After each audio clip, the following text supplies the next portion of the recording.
سلام.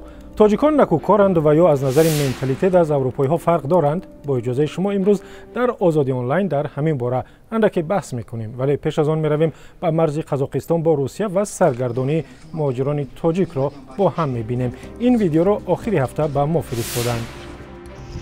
این گرانیسه مشرق و اینا یکنیم هزار ماشین پروبکا شدگی گرانیسه قزاقستان روز شنبه و یک شنبه نمیخیله، هر شنبه یک شنبه پروبکا یک دیتا 10-12 کیلومتر خیلی کم از آن ماندگی، هم فقط کم از آن. تشکر به دوست عزیزی که ویدیو را به ما فرستاد و تشکر به شما که با ما هستید. اکنون درباره منتالیته یا طرز تفکر تاجیکان گپ میزنیم که به گفته یک مقام رسمی از اروپایی ها فرق دارد و برای همین تاجیکان نباید از ثروت منصبداران آگاه باشند. نشر کردن اعلامیه ها البته بررسی شده ایستاده است. جامعه تاجیکستان به همین مسئله آماده نیست. سطح تفکر جامعه با سطح جامعه غربی برابر شود، حتما این مسئله گذاری میکنیم. این گفته جمعه دولتزاده رئیس آژانس خدمات دولتی در آخر هفته گذشته در همه جا پخش شد.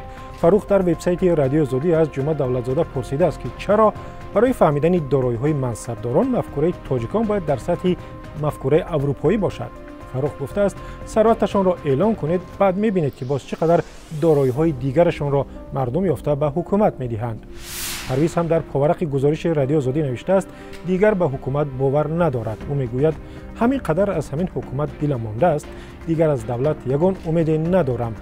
تاجیک هم دولت دارم گفته فخر نمی کنم. یگان گرم عدالت نیست در این دولت و عموما در فکر مردم نیستند. در فیسبوک هم گپ در این باره زیاد است و قدم اسمتوف یکی از آنهایی است که به بحث ها همراه شده است. او در صفحه رادیو آزادی در فیسبوک نوشته است دارایی همه منصبداران و کرسی نشینان باید شفاف باشد. عین زمان به قول این کاربر جمعه دولتزاده راست گفته است، چون تاجیکان مثل غربی ها حق و حقوق خود را نمیدانند. هرچند میدانیم که بعضی‌ها از راه دزدی ثروت جمع آوردند، اهمیت نمیدهیم و اگر صدقه کنند دویده میرویم، آش میخوریم و باز رحمت میگوییم. اگر ادامه شرح دراز قدم را خواندن میخواهید پس مرحمت به صفحه رادیو آزادی در فیسبوک. اگر در اینستاگرام هستید پس یک تجربه خبرنگاری رادیو آزادی در کوچه‌های دوشنبه را حتما دیدید که خود را دختری محتاج وانمود کرد و از راهگذران پول راهگیر را پرسید. سامان دادم. خودم کارت کسی میرم. رحمت. نمیتونم. پول ساعتی کمیتیم میکنم. عثمان 2016 در شرح این ویدیو نوشته است مردم تاجیک هر کجای نباشد خیر خودش را دریغ نمی‌دارد. نمونه همان دختری است که 2.5 سامانی داشت ولی خیر کرد.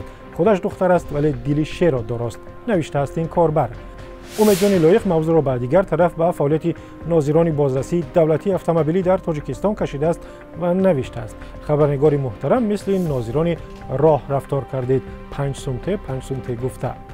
شما هم بگویید و بنویسید و بفرستید، چه در وبسایت azadi.org چه در صفحه‌های رادیو آزادی در اینستاگرام و فیسبوک و تلگرام. فرستادن ویدیوها را هم فراموش نکنید و بر رقمی که میبینید وایبر، واتساپ، تلگرام و ایمو هم داریم. تا دیدار در برنامه دیگر.